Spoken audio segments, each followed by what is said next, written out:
The YPO Planet Action Network seeks to safeguard the Earth by deploying financial, technological, and industrial solutions on a global scale. As part of our initiative to spark a global movement, we are proud to introduce the Planet Mavericks series. These interviews highlight members of the network and their contribution towards our shared passion, preserving the earth, water, and air in our beautiful and fragile home.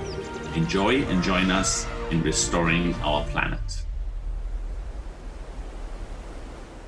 Hello and welcome to the Planet Mavericks podcast. We are so excited to introduce our very first guest, Jason Graham-Nye from YPO Gold Greater Sydney.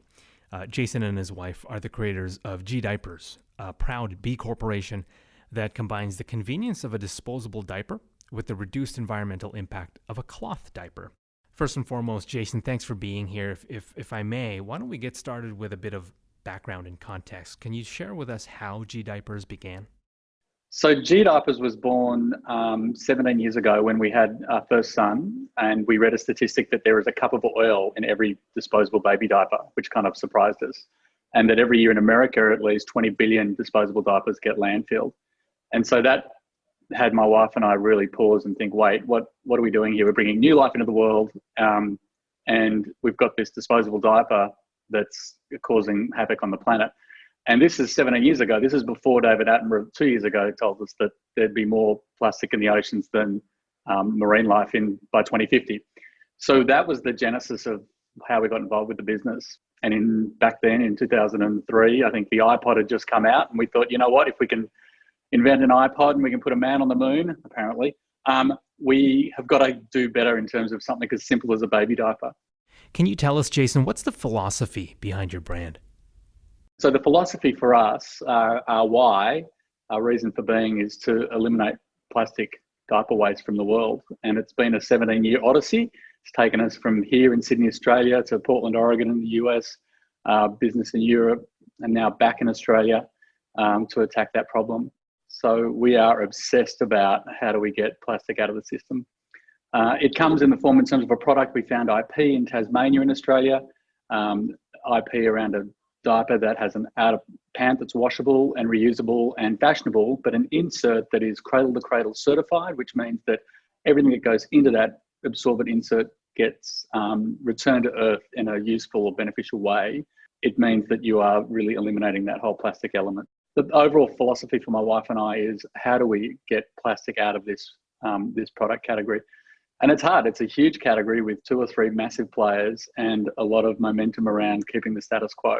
So it's been a 15-year challenge to deal with that status quo. Well, I tell you, Jason, it's a worthwhile goal. Thanks for sharing that. Why don't we get into your business and personal life and what that balance looks like? Can you talk about what your business and personal life was like before your gDiapers journey? My wife and I, when we first met, we were on our own paths to find meaning and money in the world. So my background is in Japanese as a Japanese interpreter. I'd worked in the Japanese financial markets, made huge amounts of money, but no meaning. My wife worked for the UN in Zanzibar doing HIV and AIDS research back when that pandemic was going. And she made lots of meaning and no money. So when we were parents, we did try cloth diapers, and that lack of convenience was really, really hard to wrap our heads around as 2 working parents. We found with this opportunity as our son was born to say, oh, maybe here's a pathway to make meaning and money. It's very meaningful, this kind of quest to kind of rid the world of plastic, but it's also financially, we think, quite lucrative, because I think the next generation of billionaires are going to be those people who are solving these wicked environmental problems. 95% of the world uses disposable diapers because they perform incredibly well and incredibly convenient. But what we're finding now, 17 years in, is we're looking at a millennial parent or a Gen Z parent who, unlike my generation, I'm 50, who would say, if it's low cost and high convenience, sign me up. This generation is clearly saying, no, let's think about this differently. And you can see the markers, cloth diaper use in the UK is up 30%, cloth diaper use in Germany is up 40%. That says a lot, because cloth diapers really don't work very well and they really aren't convenient. But there's something shifting in that consumer, and that's why we think now is an interesting time. It seems that gDiapers is very communicative about being a B corporation. Can you tell us what that means to you, Jason, and moreover, why you made that choice to market yourself as such? It started in 2007 and we were an early B Corporation. So as you see certifications for products, so fair trade is a certification for a product, organic is a certification for a product. This is a certification for a whole company. And it really measures the people, profit, planet aspect of a company. So how do you think about the benefits that your company creates? Is it just financial, or are there other benefits to the local community within which you work? It looks at the impact of your product on the planet. It looks at social justice issues. So you get more points, for example, if your board has gender diversity, you get more points. If you are giving back to your local community, you get more points. And so it's very rigorous, incredibly rigorous, and you get recertified every 2 years, and the bar keeps getting higher and higher and higher. And so it's very difficult. The motto around B Corporation is not to be best in the world, but to be best for the world. And it's a lovely little distinction that shifts how companies show up in the world. And I think we're done with that sort of 70s and 80s shareholder activism where the mantra was companies are here to serve the best interests of shareholders, which obviously means all other stakeholders are set aside. Now, when you become a B Corporation, you change your articles of incorporation. So rather than in the articles where it currently states you must serve the best interests of all shareholders, as a B Corp, it's changed to serving the best interests of all stakeholders, which is very profound when you think about potentially being acquired. Two companies come along and want to acquire you. One's offering 100 million, the other's offering 50 million. In the old way, you'd have to take the $100 million offer because you're serving the best interest of all shareholders. In the new way, you are open to making a choice because it might be that $50 million offer is also committed to keeping manufacturing local, committed to maintaining your social purpose. And so B corporations give companies great flexibility about how they operate and reflects where society's going. Millennial consumers are looking out for B corporations. They want to support companies that have their best interests and the interests of the world in mind. When we started the business, we put a brand Bible together to say, what do we believe in? And fair dinkum is an Australian term that means being true and real with everyone you deal with. You know, that notion of greenwashing, companies tell consumers all day long how awesome they are, and customers often just believe it and say, I suppose.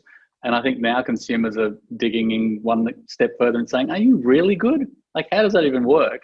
So the beauty of a standardized, certified global system is our results are all public. Just go on the website. You can compare us with our competitor if you like. This will tell you exactly what we scored in terms of how we treat our team, how we treat the planet. You know, launching a completely new product and then structuring it as a B Corp is no small endeavor. What kinds of challenges did you experience along the way?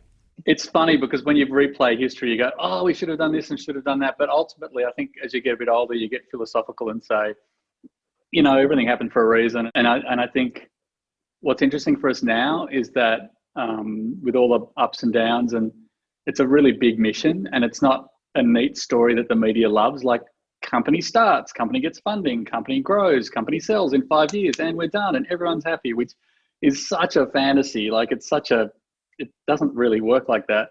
This latest thing with COVID, and you know, we have a supply chain that shares a material with face masks, so it's meant that we've had to pause our US business for about 6 months, and that's been super hard. But you know, my wife and I always know this is a long run kind of thing. It's not a quick 3 to 5 year grow and sell thing. It's a longer term, more transformational thing. So, you know, that COVID was definitely a challenge for this year, but we're in October now. And so I think we're closing in on being able to find a new path into the market. It's funny because I'm focused on 2020. 2008 was massive. 2008 was the recession to end all recessions. And we had to make some really hard decisions. So selfishly, when we moved to America, we had a 2-year-old and were pregnant. So as co-founders who were married, we had to resolve the childcare issue. And ultimately, we built an on-site childcare and offered it to our team. You have a child in America, you've got 7 days of sick leave, and then good luck if you get your job back, sort of thing. Like, it's brutal. And as an Australian and my wife is a Canadian, we're both from fairly socialist countries. We just were stunned. So we would pay 6 months paid maternity leave, for example, for our company. And my Canadian wife would think that was cheap because in Canada, I think you get 12 months leave at 75% pay and your job's there when you get back. So we had on-site childcare. It was really important to us. It was a great recruiting tool new mums with a bub want to work for this B Corp diaper company. So in 2008, we had a discussion around how we're going to cut costs to keep the business going. And the obvious expense item, obvious if you're not the way we're wired, was let's just cut the childcare centre. Like, it's expensive, and is it really important? And that was a wicked discussion around the boardroom table, which we ultimately won because we got creative about how else we could cut expenses. But I think in that old way, that old pre-B Corp way, it's like, oh, just cut those ancillary things, not realising that on-site childcare is one of the greatest recruitment tools we have, and it's the right thing to do. And it reflected my wife and I's experience as young parents. It's like, how do people work and have a kid? Like, it's impossible. Yeah, that is interesting. So if you were to forecast ahead, what are your goals for the future of gDiapers? This original product I've described, the outer pant with the insert that's home compostable with the wet ones or commercially compostable, there's a next generation product that is about to launch, which looks much more like a regular disposable diaper, but it's made from PLA, from cornstarch, instead of from polypropylene plastic. And so that product is super interesting. And what we love about this whole approach is it really upends what a consumer business looks like. Because there's so much greenwashing, and because, as we've seen with recycling as a concept, China last year says, oh, we're not taking recycling from the world. And suddenly it's like all countries. So in Australia, we still source separated home, and it all goes on a shipping container and it sits at the port and they don't have a home for it. Like, there's this question around, wait a minute, is any of this recycling actually beneficial? And we'd argue as a manufacturer, we want to take on this whole notion of extended producer responsibility, which means we make it, we bring it into the world, we'll take it out. That's our responsibility. So this new generation of product, and we've got trials coming up in Paris and this work in Vanuatu, where we sell the product and deliver it, we collect it, we then compost it, and then we sell the compost. And we've got trials of this happening in Australia and New Zealand. And it's really exciting, and it's a full service. It's a classic product as a service concept. And what it means is we pick up our own crap and we compost it, and we know the value of that compost. And so that's the next generation of our business. And we're excited. So yeah, we've got this opportunity up in the South Pacific, which, group of islands, group of countries, island nations, and Vanuatu is the first to ban all plastic disposable diapers. So that's a pretty interesting time for us as a plastic-free diaper company to start working with governments. And the world is leaning towards us in a way. When a country bans all our competitors, that says something. When the mayor of Paris says we have got to deal with this plastic diaper problem, we know we're probably onto something interesting. What are your goals for the future of our planet? We've been in a linear economy for 100 or so years. And a linear means we take, make, and waste. So in our category, we take oil from the ground, we make a diaper, and then we put it in a landfill for 500 years. Linear. Everything we do in this world is linear. A circular economy is, as the name suggests, you make a product, you use it, you collect it, you regenerate it, and it's this virtuous cycle. And it's where the world's going. IKEA is doing it, other big companies are doing it, take-back models, repair models. And so I'm at the end of my first year of a PhD in this space while I'm running the business, because I genuinely think it's the only way we're going to get out of here alive. I think there's no other way. And so I'm really interested, starting with baby diapers, is how can we accelerate this transition to a circular economy? I think the consumer is there. I think COVID has piqued our interest. I think so David Attenborough saying we're drowning in plastic waste. I think there's some serious tailwinds that are helping that transition. We're trying to do it in our category, and I'd encourage other YPO members in their businesses to think carefully through how do we take our linear business and make it circular. Well, as we wind down to a close, I want to say thank you again, Jason, for sharing your story, sharing your vision for a better future. We reckon that all YPO members can benefit from your story.